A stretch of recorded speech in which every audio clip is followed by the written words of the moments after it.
हमारा नया चैप्टर है इकोलॉजी।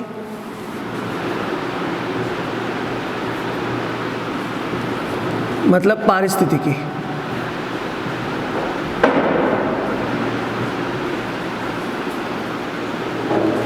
ये नया चैप्टर है इकोलॉजी मतलब पारिस्थितिकी। और ध्यान रखना जेट के अंदर इसके नंबर ऑफ क्वेश्चन जो है वो है 5। आईसीआर के अंदर भी ऑलमोस्ट इससे जो चैप्टर आते हैं वो भी आते हैं 5। तो मतलब इंपॉर्टेंट चैप्टर है ये, अगर दोनों के एस्पेक्ट से देखें, चाहे जेट हो चाहे आईसीआर हो, दोनों के एस्पेक्ट से इंपॉर्टेंट टॉपिक है इकोलॉजी।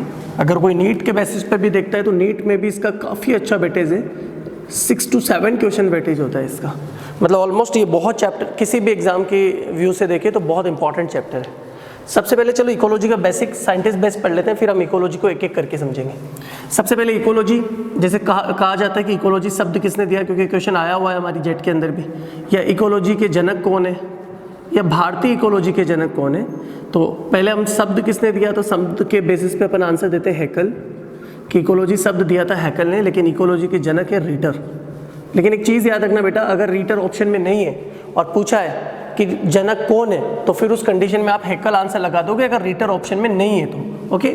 और इंडियन इकोलॉजी के लिए पूछा जाए कि इंडियन इकोलॉजी के जनक कौन है, तो इंडियन इकोलॉजी के जनक के लिए जब भी पूछा जाएगा बेटा आपका आंसर है प्रोफेसर रामदेव मिश्रा, आर.डी. मिश्रा।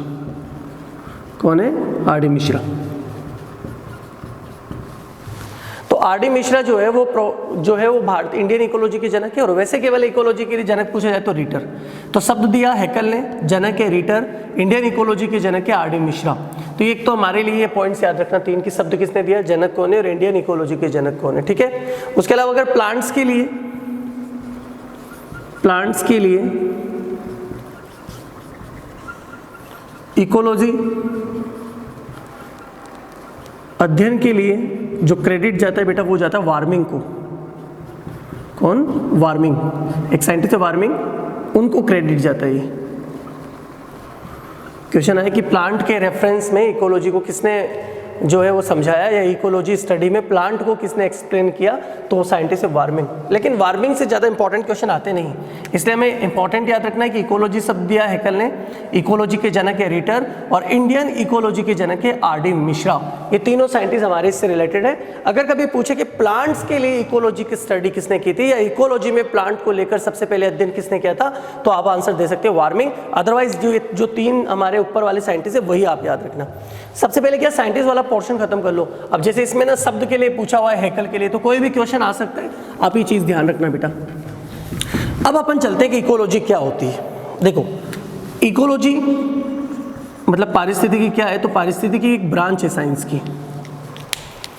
देखो बहुत सारी ब्रांच है साइंस की, तो आप लिख सकते हो विज्ञान की एक शाखा, तो ये क्या है, एक ब्रांच है, एक शाखा है विज्ञान की, जिसमें किसका अध्ययन किया जाता है, इंटरेक्शंस का। इंटरेक्शन का किसका मतलब बेटा, एक जीव आपने लिखा और ये उसका पर्यावरण लिखा। जीव और पर्यावरण के बीच में बहुत सारी अभिक्रियाएं होती हैं, इंटरेक्शंस होते हैं।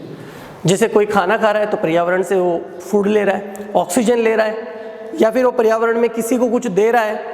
जितनी भी अभिक्रियाएं एक जीव अपने पर्यावरण से करता है, क्योंकि हम अपन पर्यावरण में रहते हैं तो हमारे आसपास सब है, वाटर है, एयर है, सॉइल है, मिनरल्स है, तो हम इन सब के साथ जो भी क्रिया कर रहे हैं, तो उन सब क्रियाओं के अध्ययन जिस शाखा में किया जाता है ना, उसी को कहा जाता है बेटा इकोलॉजी। तो जीव और पर्यावरण के मध्य जो भी अंतर क्रियाएं होती है, जो भी प्रोसेस होते हैं, आप इंटरेक्शंस लिख सकते हो, अंतर क्रियाएं लिख सकते हो, तो ये जो क्रिया हो रही है इनके दोनों के बीच में, उन सब के अध्ययन को अपन क्या बोलते हैं, इकोलॉजी बोलते हैं। तो ecology is a branch of science in which study about interaction between organism and environment.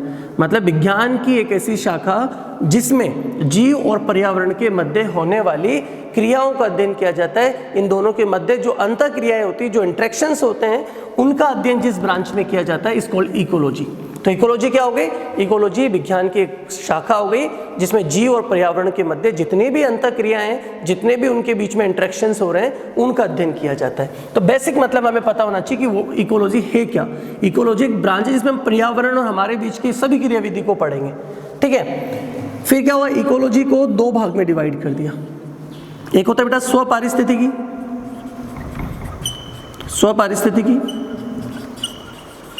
Auto ecology, और एक होता है बेटा सपारिस्थितिकी। तो इस तरह से हमारे पास दो तरह की इकोलॉजी, दो तरह की पारिस्थितिकी, स्व और सपारिस्थितिकी। क्या डिफरेंस है? यहाँ एक विशेष जाति को, यहाँ एक विशेष जाति के साथ, एक विशेष जाति के साथ पर्यावरण का अध्ययन किया जाता है।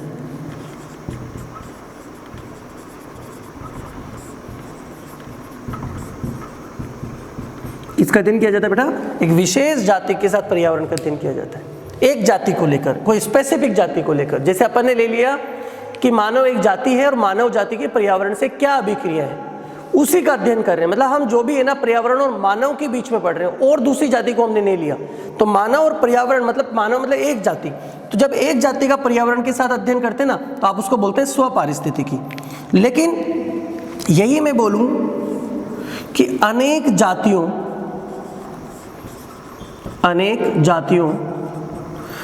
की जगह आप समुदाय शब्द भी लिख सकते हो, कि समुदाय का मतलब हो गया बेटा मैनी स्पीसीज, अनेक जातियां, बहुत सारी जातियों का समूह समुदाय कहलाता है। तो समुदाय का पर्यावरण के साथ अध्ययन,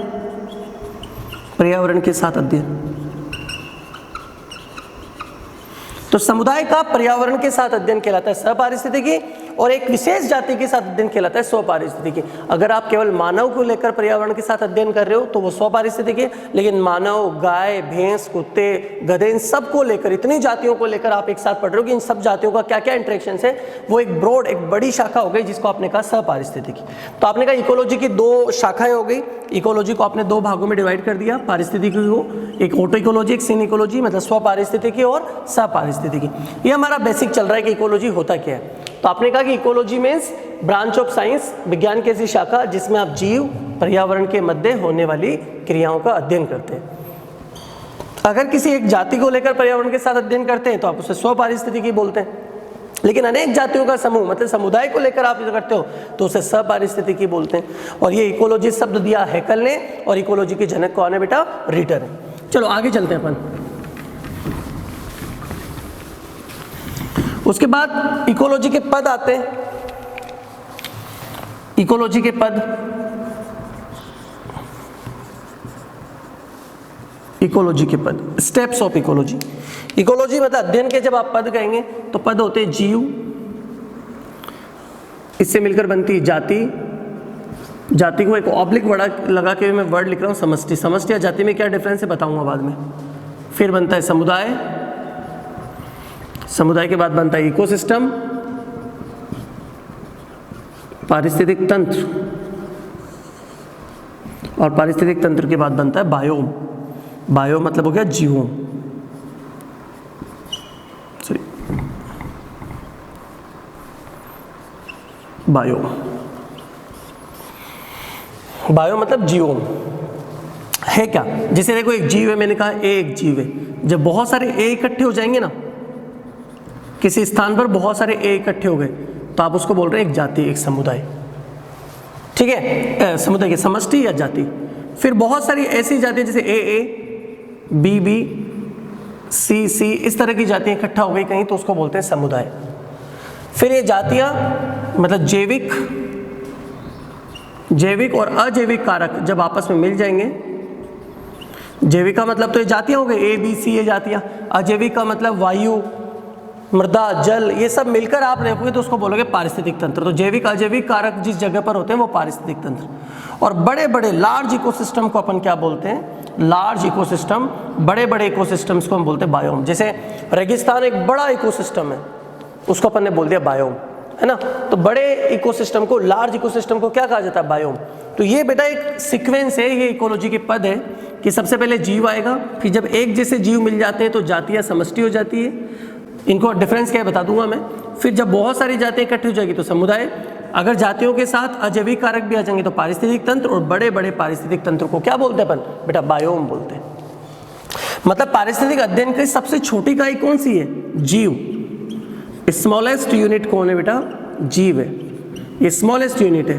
पारिस्थितिकी की सबसे छोटी इकाई होती है। पारिस्थितिकी की सबसे क्रियात्मक या जो बोलते हैं संरचनात्मक इकाई होती है। स्मॉलेस्ट यूनिट ऑफ इकोलॉजी जो है वो जीव है। तो पारिस्थितिकी की सबसे छोटी इकाई कौन है? जीव। और एक और बात रखना, याद रखना बेटा, जीव के अध्ययन को अपन क्रियात्मक अध्ययन भी बोलते हैं।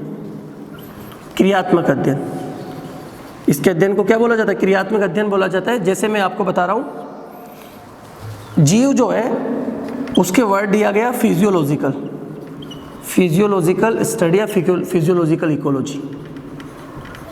जीव इकोलॉजी को फिजियोलॉजिकल इकोलॉजी बोलते हैं, क्योंकि एक बात बताओ बेटा, फिजियोलॉजी का मतलब होता है शरीर में होने वाली सभी क्रियाएं, पाचन, उत्सर्जन, श्वसन, ये सब फिजियोलॉजिकल क्रियाएं। तो आपको पता है कि ये सब क्रियाएं कहाँ होती है? एक जीव में होती है। इसलिए आप एक जीव के अध्ययन को फिजियोलॉजिकल इकोलॉजी भी बोल सकते हैं, क्रियात्मक अध्ययन भी बोल सकते हैं। तो जीव इकोलॉजी को, ऑर्गेनिज्म इकोलॉजी को, जीव इकोलॉजी को आप क्या बोल सकते हैं? क्रियात्मक अध्ययन या क्रियात्मक इकोलॉजी भी बोल सकते हैं। तो पूछा जाए ना कि कौन से, किसका अध्ययन या किसकी इकोलॉजी जो है वो फिजियोलॉजिकल इकोलॉजी भी कहलाती है, तो आप बोलना ऑर्गेनिज्म लेवल पे, जीव स्तर पर जो इकोलॉजी होती है उसको आप फिजियोलॉजिकल इकोलॉजी बोलते हैं, क्रियात्मक इकोलॉजी बोलते हैं। और ये किसी भी इकोलॉजी की सबसे छोटी इकाई होती है जीव। ठीक है, तो जीव के लिए तो हमारे पास ज़्यादा वर्ड है नहीं, आप तो बोलेंगे सबसे छोटी इकाई है, और इसी के अध्ययन को या इस तरह की इकोलॉजी को आप क्रियात्मक इकोलॉजी भी बोलते हैं। तो हमारा जीव तो यहाँ से रिलेटेड हो गया। अब हमारे पास जाति, समष्टि बाकी है, समुदाय बाकी है। हम एक शब्द ले लेते हैं, जाति समष्टि। सबसे पहले इसको एक्सप्लेन करते हैं।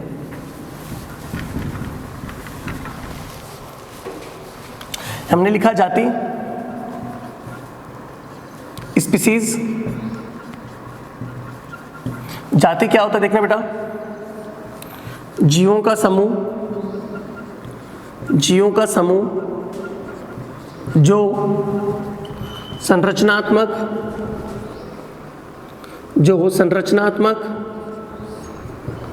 क्रियात्मक, जो संरचनात्मक, क्रियात्मक या व्यवहारिक रूप से समान हो, व्यवहारिक रूप से समान हो, साथ ही अंतःनिषेचन कर सके, या यूं बोल दो कि संकरण कर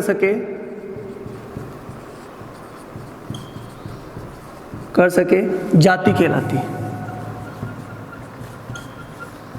जाति कहलाती है। तो आपने क्या बोला? जीवों का वो समूह जो संरचनात्मक, क्रियात्मक, व्यवहारिक रूप से समान हो, साथ ही संकरण कर सके, आपस में जनन कर सके, अंतः संकरण कर सके, उसी को जाति कहते हैं। तो ये एक जाति की डेफिनेशन याद रखना बेटा। आपने 3 वर्ड लिए, संरचनात्मक रूप से, क्रियात्मक रूप से और व्यवहारिक रूप से समान हो, और आपस में क्या कर सके? संकरण कर सके। तब आप किसी भी जीवों के समूह को क्या बोलते हैं बेटा? जाति बोलते हैं, स्पीसीज बोलते हैं। जाति से रिलेटेड कुछ वर्ड बताता हूं मैं। जाति से रिलेटेड जैसे मैंने कहा, कुछ एक आएगा एंडेमिक जाति। एंडेमिक जाति क्या होती है? एक तो ये वर्ड याद रखना बेटा, और एक वर्ड आता है बेटा सिस्टर पॉपुलेशंस। अब एंडेमिक जाति और एक डेम्स भी वो उससे पॉपुलेशन से रिलेटेड है, वो उसमें मैं बता दूंगा। आप देखिए, एंडेमिक जाति, एक कीस्टोन जाति, ये 2 जातियों की डेफिनेशन याद रखना। एंडेमिक जाति बोलते हैं बेटा किसी विशेष स्थान पर मिलने वाली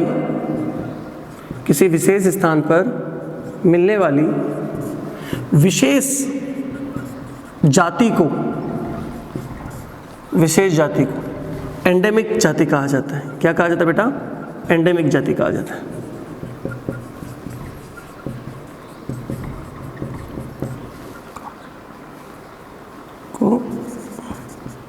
कहा जाता है।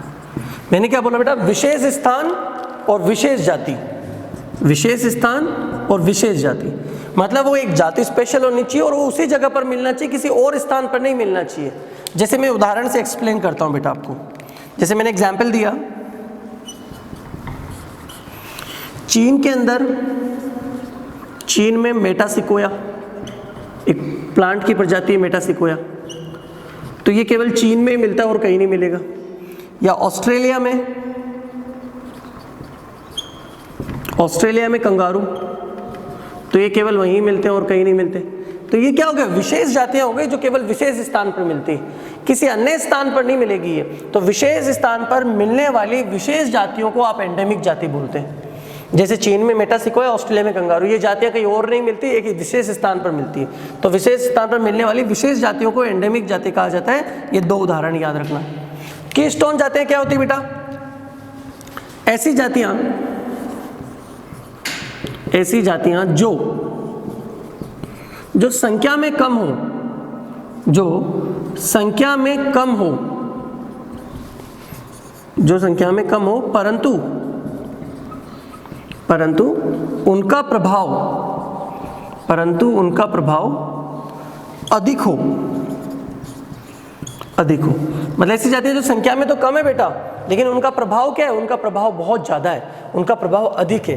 कैसे अधिक है, जिसे मैं बताता हूं आपको एग्जाम्पल्स में। देखो आप, तो आपने कहा ऐसी जातियां जो संख्या में कम हो परंतु उनका प्रभाव अधिक हो, उनको अपन बोलते हैं कीस्टोन जातियां। जैसे मैं एग्जाम्पल्स में आप लोगों को बताता हूं, जंगल के अंदर शेर, जंगल में लोयन कम होते बेटा, लेकिन प्रभाव बहुत ज्यादा है। तो ऐसे जो संख्या में या बायोमास में, जैव भार में कम हो, लेकिन उनका प्रभाव क्या है? अधिक हो। जैव भार कम, संख्या की जगह आप जैव भार शब्द भी ले सकते हैं, कोई प्रॉब्लम नहीं। तो जैव भार या क्या है कि संख्या तो कम है लेकिन प्रभाव उनका ज्यादा है, डोमिनेंसी है उस इलाके में।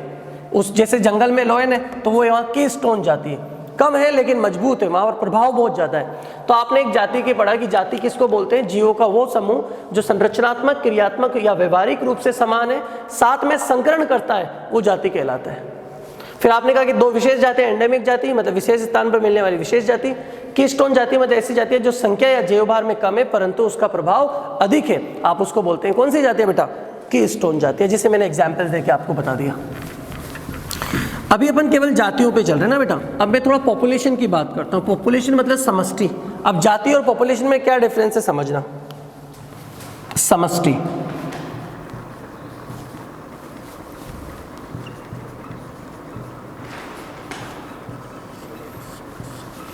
समष्टि मतलब होता है बेटा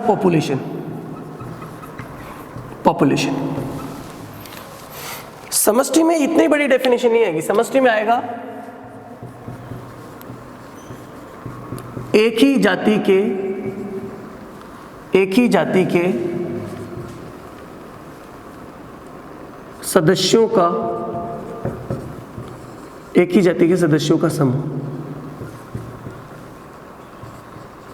या एक ही जाति के जीवों का समूह। तो एक ही जाति के सदस्यों का समूह, यहां जीव भी लिख सकते हो आप, एक ही जाति के जीवों का समूह। तो एक जाति के जो जीवों का समूह होता है या सदस्यों का जो समूह होता है वो समष्टि कहलाता है। आप बोलेंगे सर ये डेफिनेशन तो लगभग वैसे ही लग रही। नहीं बेटा, सुनो मेरी बात सुनो।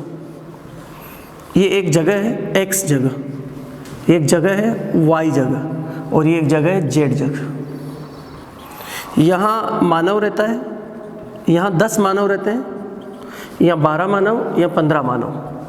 समझना बात को, यहाँ 10 मानव रहते हैं, यहाँ 12 मानव, वहाँ 15 मानव। तो अगर मैं जाति कहूँगा ना तो मैं बोलूँगा कि 3 स्थानों पर एक ही जाति मिलती है, एक ही जाति मिलती है मानव। मतलब जाति की दृष्टि से तो तीनों चीज़ें समान हैं। लेकिन जब मैं जनसंख्या की बात करूँगा, पॉपुलेशन की बात करूँगा, समष्टि की बात करूँगा, तो मैं बोलूँगा हमारे पास 3 समष्टियाँ हैं। एक समष्टि 10 मानव की, एक समष्टि 12 मानव की और एक समष्टि 15 मानव की। क्योंकि अलग अलग, आपने कहा एक ही जाति के सदस्यों का समूह किसी विशेष स्थान पर, किसी एक स्थान पर, तो वो वहाँ की पॉपुलेशन कहलाती है। तो पॉपुलेशन तो एक छोटा शब्द हो गया और जाति एक बड़ा शब्द होगी। जैसे मानव जाति संसार में बहुत सारी जगह मिलती है। अगर मैं कहूँ कि बताओ मानव जाति कहाँ मिलती है, तो आप बोलेंगे पृथ्वी में अनेक देशों में मिलती है। लेकिन पॉपुलेशन तो अलग अलग होती है ना। भारत की मानव की पॉपुलेशन अलग है ना, अमेरिका की मानव की पॉपुलेशन अलग है। और मैंने बोला कि केवल जाति, तो जैसे मैंने कहा आपको कि गाय प्रजाति है, तो आप गाय जाति कहाँ मिलती है, तो आपके दिमाग में पूरा वर्ड आएगा कि हर जगह गाय मिलती है। लेकिन तो फिर आप बोलोगे बताओ गाय जाति की संख्या बताइए, गाय जाति की संख्या बताइए, तो आप पूरे वर्ल्ड की गायों की जातियों को इंक्लूड करके बताओगे। लेकिन मैं बोलूंगा कि बेटा बताओ वो मानव में गाय की जनसंख्या कितनी, तो आप भारत में गाय की जनसंख्या कितनी, तो आप केवल पर्टिकुलर एक भारत को लोगे। तो जनसंख्या एक छोटा शब्द हो गया, जाति एक बड़ा शब्द हो गया। हालांकि जनसंख्या में तो आ तो वही रहे, उसी जाति के सदस्य, लेकिन जाति मतलब तो आपने केवल बता दिया कि जाति है पूरे संसार में फैली हुई है। लेकिन जनसंख्या आती है ना, तो फिर हमारे दिमाग में आती है कहाँ की जनसंख्या, भारत की जनसंख्या, अमेरिका की जनसंख्या। तो जनसंख्या एक छोटा वर्ड है। तो आपने कहा एक ही जाति के सदस्यों या एक ही जाति के जीवों का समूह किसी एक स्थान पर एक जाति का जो समूह मिलता है वो कहलाता है बेटा पॉपुलेशन, जनसंख्या। तो जैसे यहाँ तीनों जगह एक ही जाति थी, मानव जाति, लेकिन जनसंख्या 3 हो गई। एक्स की जनसंख्या अलग है, वाई की जनसंख्या अलग है, जेड की जनसंख्या अलग है। तो जनसंख्या और जाति में आपको एक डिफरेंस मिल गया बेटा, ठीक है। तो अभी तो अपन समष्टि के ऊपर बात करते हैं, पॉपुलेशन के ऊपर बात करते हैं। आपने कहा एक ही जाति के सदस्यों का समूह जो किसी स्थान पर मिलता है, आप उसको समष्टि बोलते हैं। समष्टि के बहुत सारे गुण भी होते हैं बेटा। समष्टि के एक पॉपुलेशन के गुण होते हैं। एक पॉपुलेशन में क्या क्या आपको मिलता है, जन्म दर मिल जाती है। आप ये किसी विशेष इंसान में नहीं निकाल सकते जन्म दर। जन्म दर के लिए एक जनसंख्या होती है, मृत्यु दर है। भाई आपको मृत्यु दर निकालनी है बेटा, तो आपको एक जनसंख्या देखनी पड़ेगी, ये मृत्यु दर हो गई। या फिर आपको जैसे साक्षरता दर है, साक्षरता दर, कोई भी दर, ये सब चीजें कहाँ पता चलती है, एक पॉपुलेशन में पता चलती है। भाई मैं बोलता ना बताइए साक्षरता दर क्या है, तो आप बोलेंगे सर किस जनसंख्या में, मैं बोलूँगा उदयपुर की जनसंख्या में साक्षरता दर क्या है। तो ये जनसंख्या के गुण है। जन्म दर, मृत्यु दर या साक्षरता निकालने के लिए हमें एक पॉपुलेशन की हेल्प चाहिए। एक पॉपुलेशन में ही निकाली जाती है, एक जनसंख्या में ही निकाली जाती है। जैसे भारत की एक जनसंख्या है, उसमें कितनी मृत्यु दर है, जन्म दर है। तो जन्म दर, मृत्यु दर या साक्षरता दर हमेशा किस में निकाली जाती है बेटा, एक पॉपुलेशन में निकाली जाती है, एक जनसंख्या में निकाली जाती है। अब समष्टि वृद्धि दर कैसे निकालेंगे आप, समष्टि वृद्धि। तो समष्टि वृद्धि के कुछ कारक है जिन पर ये निर्भर करता है। समष्टि वृद्धि को एक कारक बताते हैं, जैसे जन्म दर पर निर्भर करता है। अगर जन्म दर ज़्यादा है, दूसरा मृत्यु दर कम है। जन्म दर को रिप्रेजेंट करता हूँ बेटा कैपिटल बी से, और मृत्यु दर को रिप्रेजेंट करता हूँ कैपिटल डी से। थर्ड जन्म दर बी, मृत्यु दर डी। उसके अलावा आप लेंगे बेटा यहाँ पर उत्प्रवासन दर। उत्प्रवासन का मतलब हो गया जाने वाले, उत्प्रवासन दर। उत्प्रवासन मतलब इमाइग्रेशन, कैपिटल ई से रिप्रेजेंट कर रहा हूँ। और उत्प्रवासन दर ज़्यादा है, सॉरी कम है, जाने वालों की संख्या। और आने वालों की संख्या मतलब आप्रवासन दर। आप्रवासन दर जो है बेटा उसको रिप्रेजेंट करते हैं अपन इमाइग्रेशन से, और वो ज़्यादा है। तो ये चारों चीज़ें होने पर समष्टि दर क्या होगी, बढ़ जाएगी। भाई जन्म दर तो ज़्यादा है, मृत्यु दर कम है, और जाने वालों की संख्या कम है लेकिन आने वालों की ज़्यादा है, तो धीरे धीरे जनसंख्या क्या हो जाएगी, बढ़ जाएगी। तो समष्टि वृद्धि इन कारकों पर निर्भर करती है, चारों कारकों पर, जन्म दर, मृत्यु दर, उत्प्रवासन दर और आप्रवासन दर। इसी के बेसिस पर एक जनसंख्या समष्टि, जनसंख्या मतलब समष्टि घन वृद्धि दर या वृद्धि घनत्व निकाला गया। जनसंख्या घनत्व, जनसंख्या जो घनत्व निकाला वो कैसे निकाला, सुनो। जनसंख्या घनत्व के लिए, जनसंख्या डेंसिटी के लिए एक फॉर्मूला यूज किया जाता है, एनटी ए नोड प्लस बी प्लस आई माइनस डी प्लस ई। ये फॉर्मूला लगा के आप जनसंख्या घनत्व निकाल सकते हो। यहाँ पर एनटी का मतलब क्या है, टी समय पर जनसंख्या। जैसे आप 1 साल बाद देख रहे हो तो 1 साल बाद जनसंख्या क्या होगी। और एन नोड का मतलब क्या है, एन नोड का मतलब है प्रारंभिक जनसंख्या, जो आपने स्टार्टिंग में देखी थी, प्रारंभिक जनसंख्या इसको बोलते हैं। बी मतलब पता है ये जन्म दर, आई मतलब आने वालों को जोड़ दो, और मृत्यु दर और उत्प्रवासन दर को जोड़ दो, फिर माइनस कर दो और आपको पता चल जाएगा जनसंख्या घनत्व क्या। तो ये बी आई डी प्लस ई तो पता है आपको, और वो फॉर्मूला लगा देना कि जनसंख्या घनत्व को निकालने का फॉर्मूला क्या है, ये है ना फॉर्मूला। और जनसंख्या समष्टि वृद्धि को प्रभावित करने वाले कारक कौन है, चारों है, जन्म दर, मृत्यु दर, उत्प्रवासन दर और आप्रवासन दर। इनके सिंबल्स आपने लिख लिए। एक समष्टि के गुण क्या होते हैं, जन्म दर, मृत्यु दर, साक्षरता दर, ये सब इसमें मिलते हैं। और जनसंख्या क्या होती है मैंने बता दिया, ये आपको याद रखना है बेटा। एक और हमारी एनसीईआरटी के अंदर दे रखा है बेटा, ग्राफ की दृष्टि से कि जनसंख्या वृद्धि को आप ग्राफिकल रूप रिप्रेजेंट करो। इसको आयु पिरामिड बोलते हैं। क्या बोलते हैं बेटा, आयु पिरामिड। एक देखो आयु पिरामिड बना रहा हूं मैं, आयु पिरामिड, एज पिरामिड्स। आयु पिरामिड में देखो मैंने 3 पिरामिड्स बनाए आपके सामने बेटा।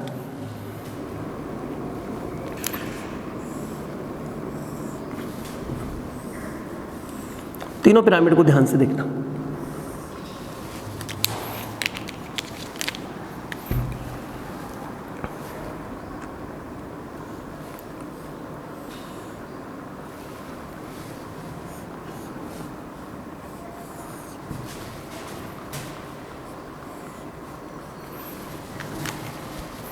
वो थोड़ा सा कॉन्सेप्चुअल है, ज़्यादा कॉन्सेप्चुअल नहीं है बेटा।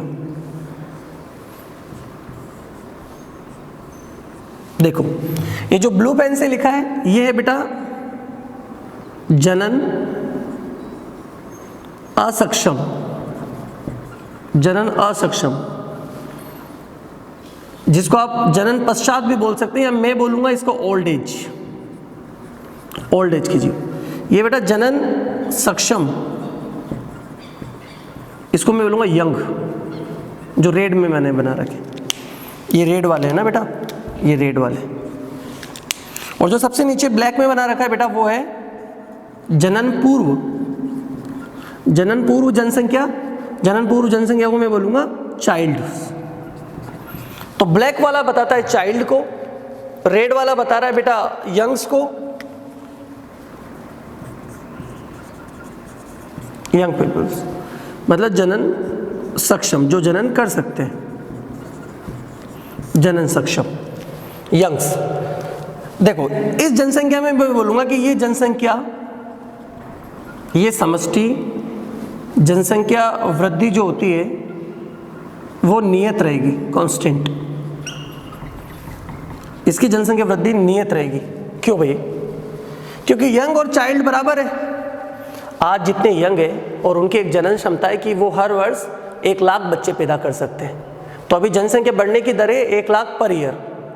तो आने वाले चाइल्ड्स के नंबर भी उतने ही होंगे जितने अभी यंग है, क्योंकि दोनों की जनसंख्या बराबर है। तो आने वाले टाइम में जब यंग तो बन जाएंगे ओल्ड, ओल्ड वाले मर जाएंगे, और चाइल्ड क्या बनेंगे? चाइल्ड बनेंगे यंग। तो यंग की संख्या वापस वही आ जाएगी, जैसे ये 10,000 थे तो ये भी 10,000 ही होंगे। तो आने वाले टाइम में ये भी 1 लाख ही उत्पन्न करेंगे, तो जनसंख्या वृद्धि दर कांस्टेंट चलेगी। यहाँ देखो, यहाँ बच्चे ज़्यादा है यंग से, तो जैसे अभी यंग है 2000, ये रेड वाले यंग जो है 2000 है और 50,000 बच्चे पैदा करते हैं 1 साल में। आने वाले टाइम में ये चाइल्ड्स जब यंग बनेंगे तो यंग 2000 नहीं होंगे, फिर यंग 5000 हो जाएंगे, क्योंकि ज़्यादा है बच्चे, तो वो ज़्यादा उत्पन्न करेंगे, मतलब आने वाले टाइम में जनसंख्या बढ़ेगी। तो इसको बोलते हैं अपन जनसंख्या दर में वृद्धि होगी।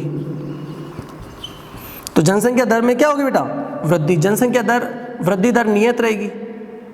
ये जनसंख्या दर नियत है और यह जनसंख्या आने वाले टाइम में बढ़ेगी। तो बढ़ती हुई जनसंख्या को बताता है ये, क्योंकि बच्चों के नंबर्स यंग से ज़्यादा है। तो अभी यंग है ना, आने वाले टाइम में और ज़्यादा यंग होंगे क्योंकि बच्चे ज़्यादा है। और ये जनसंख्या दर को घटता हुआ बता रहा है। ये जनसंख्या दर को क्या बता रहा है बेटा? घटता हुआ, कम होता हुआ बता रहा है। क्यों? आने वाले टाइम में बच्चे कम है, यंग ज़्यादा है। तो अभी तो जो जनसंख्या चल रही है ना, ये 1000 बच्चे पैदा कर रहे हैं साल में, लेकिन आने वाले टाइम में 400 बच्चे पैदा होंगे, क्योंकि आने वाले जो यंग है ना वो कम है। तो ये तो क्योंकि ये वाले रेड वाले तो बुढ़े बन जाएंगे और ये चाइल्ड्स बन जाएंगे यंग, तो आने वाले टाइम में यंग क्या होंगे? कम होंगे। यंग कम होंगे तो आने वाले बच्चे जो उत्पन्न होगा वो भी कम होगा। मतलब ये घटती हुई जनसंख्या को बता रहा है, ये बढ़ती हुई जनसंख्या को बता रहा है और ये नियत जनसंख्या को बता रहा है। इनको बोलते हैं आयु पिरामिड। एनसीईआरटी में दिए, नीट पे क्वेश्चन आया हुआ है इनसे, ठीक है? तो ये थोड़ा ध्यान रखना आप बेटा।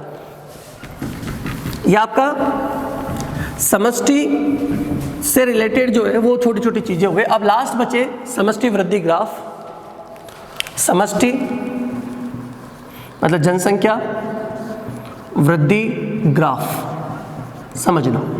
ग्राफिकल तरह से जनसंख्या वृद्धि को 2 तरह समझाया गया। आप यूं बोल सकते हैं जनसंख्या वृद्धि ग्राफ मॉडल। तो 2 टाइप के मॉडल दिए गए। कितने टाइप के मॉडल दिए गए बेटा? 2 टाइप के मॉडल्स दिए गए। जो सबसे पहले मॉडल दिया गया उसको बोला गया बेटा चरघातांकी मॉडल, एक्सपोनेंशियल मॉडल। उन्होंने कहा कि कोई जाति इस प्रकार की वृद्धि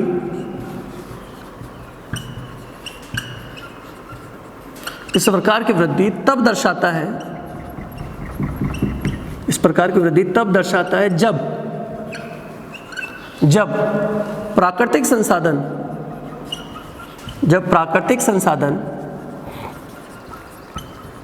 असीमित हो,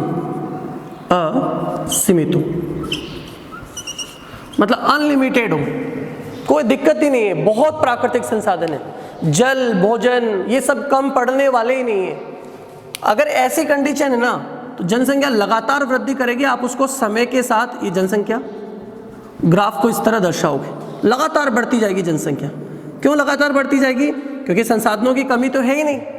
तो चरघातांकी मॉडल का ग्राफ ऐसा होगा, और ये तभी हो सकता है जब प्राकृतिक संसाधन क्या हो, असीमित हो, अनलिमिटेड हो, तब ऐसा हो सकता है। और इसके लिए जो इक्वेशन दी गई बेटा, वो इक्वेशन याद रखनी, dn/dt b minus D up into n मतलब तो वृद्धि पॉपुलेशन होगी, b मतलब जन्म दर, d मतलब मृत्यु दर।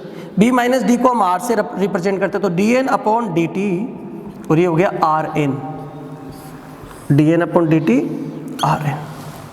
r का मतलब क्या हो गया, b माइनस डी, r मतलब वृद्धि दर, r मतलब कौन है बेटा, वृद्धि दर, b माइनस डी को r से। ये इक्वेशन आपको याद रखनी है।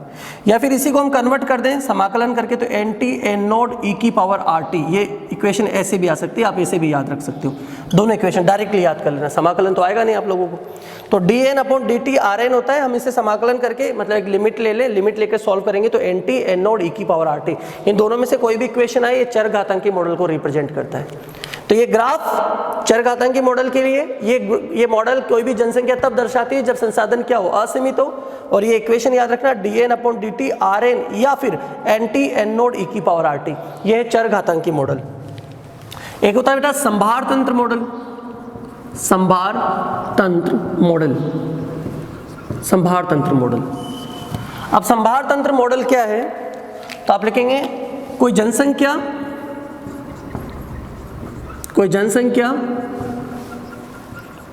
इस प्रकार की वृद्धि, इस प्रकार की वृद्धि तब दर्शाती है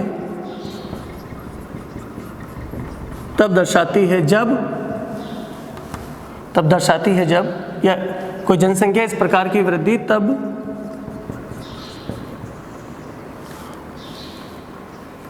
जनसंख्या की जगह जाति सब लिख सकते, कोई प्रॉब्लम नहीं। आपने यहाँ जाति लिखा ना, आप यहाँ जाति भी ले सकते हो। जैसे जनसंख्या लगे तो कोई प्रॉब्लम नहीं, मैं जाति लिख देता हूँ कि कोई जाति या कोई जनसंख्या, कोई प्रॉब्लम नहीं है। कोई जाति इस प्रकार की वृद्धि तब दर्शाता है जब प्राकृतिक संसाधन सीमित हो। अगर प्राकृतिक संसाधन सीमित है तो फिर वृद्धि किस प्रकार की होती है, संभार तंत्र मॉडल होती है बेटा।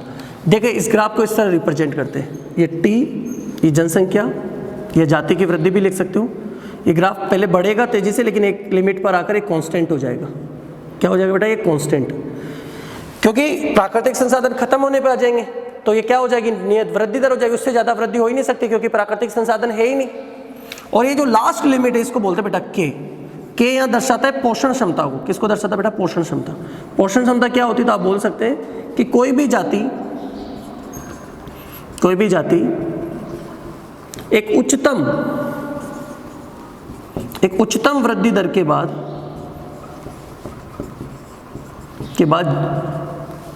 कोई भी जाति एक उच्चतम वृद्धि दर के बाद वृद्धि नहीं कर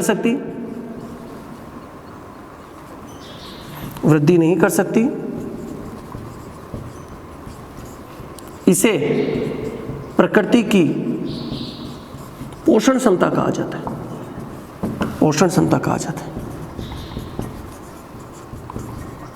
कैसे रिप्रेजेंट, मतलब आप यूं भी बोल सकते हैं कि प्रकृति किसी भी जाति को वृद्धि करने के लिए एक उच्चतम मान देती है कि यहां तक वृद्धि कर लो, इसके बाद वृद्धि करने की इजाजत नहीं दूंगी, ये प्रकृति बोल रही है। तो ये जो उच्चतम जो उन्होंने अलाउड किया है ना कि यहां तक कर लो, उसी उच्चतम मान को, उसी उच्चतम दर को कैसे रिप्रेजेंट करते हैं, पोषण क्षमता से। तो ये ग्राफ जो है बेटा, ये सिग्मोइड ग्राफ मिलेगा आपको। कौन सा मिलेगा, सिग्मोइड ग्राफ, एस जैसा ग्राफ मिलेगा। पहले वृद्धि धीमी होगी इनिशियली, तो फिर एकदम से वृद्धि तीव्र होगी, और लास्ट में वृद्धि क्या हो जाएगी, नियत हो जाएगी। तो ये प्लांट्स में भी पढ़ते हैं, अपन यहाँ भी पढ़ रहे हैं। ये संभार तंत्र मॉडल है, जिसमें एक ग्राफ याद रखना। यहाँ इक्वेशन एक बटा याद बता देता हूँ मैं आपको, इक्वेशन रट लेना कि इक्वेशन सीधी आती है, dn/dt rn k minus n upon k, ये वाला आपको याद रखना है। ये इसकी इक्वेशन है, ये याद रखना है। इस तरह की इक्वेशन संभार तंत्र मॉडल को दर्शाती है, dn/dt rn k minus n upon k। dn/dt तो वृद्धि दर है, r मतलब क्या है, r का मतलब आपको जानते हैं कि r मतलब होता है b माइनस d, जन्म दर और मृत्यु दर में जो डिफरेंस होता है वो r होता है। एन पता ही है जनसंख्या, के क्या है, पोषण क्षमता। तो आप न्यूमेरिकल नहीं आएंगे, यहाँ पर इक्वेशन आएगी सीधा कि निम्न में से कौन सी समीकरण संभार तंत्र मॉडल को दर्शाती है, निम्न में से कौन सी समीकरण चरघातांकी मॉडल को दर्शाती है। तो ये दोनों मॉडल हो गए बेटा। तो पॉपुलेशन से रिलेटेड जितने भी पॉइंट आते हैं ना कि जनसंख्या क्या होती है, जनसंख्या कैसे वृद्धि कर सकती है, किन किन कारकों की सहायता से, जनसंख्या घनत्व का फॉर्मूला क्या है, NT/N नोड, फिर एक बड़ा ब्रैकेट बनाया था B+I - D+E, वो फॉर्मूला वहां रखना। फिर मॉडल पूछे तो मॉडल बता देना, वो आयु पिरामिड पूछे तो आयु पिरामिड के बारे में बता देना। ये हमारा समष्टि वाला खेल खत्म होता है, जाति वाला खेल खत्म होता है। तो आपने जाति, समष्टि, है ना बेटा, समष्टि मतलब पॉपुलेशन, और ये दो मॉडल हो गए हमारे। एक और वर्ड याद रखना बेटा, लोकल पॉपुलेशन होती है ना, local population, local population, local population मतलब स्थानीय जो जाति है वहां की। तो लोकल पॉपुलेशन को आप बोलते हैं बेटा डेम्स, डेम्स याद रखना, डेम्स मतलब लोकल पॉपुलेशन, स्थानीय जाति, स्थानीय जाति, किसी एक जगह पर मिलने वाली जाति। जैसे मानव उदयपुर का लोकल है, जैसे मैं हूं, मैं उदयपुर का लोकल हूं मान लीजिए, तो मैं जो है वहाँ का डेम्स हूँ। किसी भी स्थान की जो जनसंख्या होती है, वहाँ की जो लोकल होती है, उसको डेम्स बोलते हैं। क्वेश्चन आ जाता है कभी कि लोकल पॉपुलेशन को क्या कहा जाता है, स्थानीय जाति को क्या कहा जाता है, तो आप बोलेंगे डेम्स कहा जाता है। क्या कहा जाता है, डेम। और समान जातियां जो अलग अलग क्षेत्र में मिलती है, जैसे ए क्षेत्र में भी मानव मिलता है और बी क्षेत्र में भी मानव मिलता है। ये यूं बोल दो कि उदयपुर में मानव मिलता है और जयपुर में भी मानव मिलता है। तो जयपुर उदयपुर के जो मानव है ना, वो आपस में कहलाते हैं सिस्टर पॉपुलेशन। क्या कहलाते हैं बेटा, सिस्टर पॉपुलेशन। सिस्टर पॉपुलेशन का मतलब है अलग अलग जगह पर मिलने वाली समान जातियां।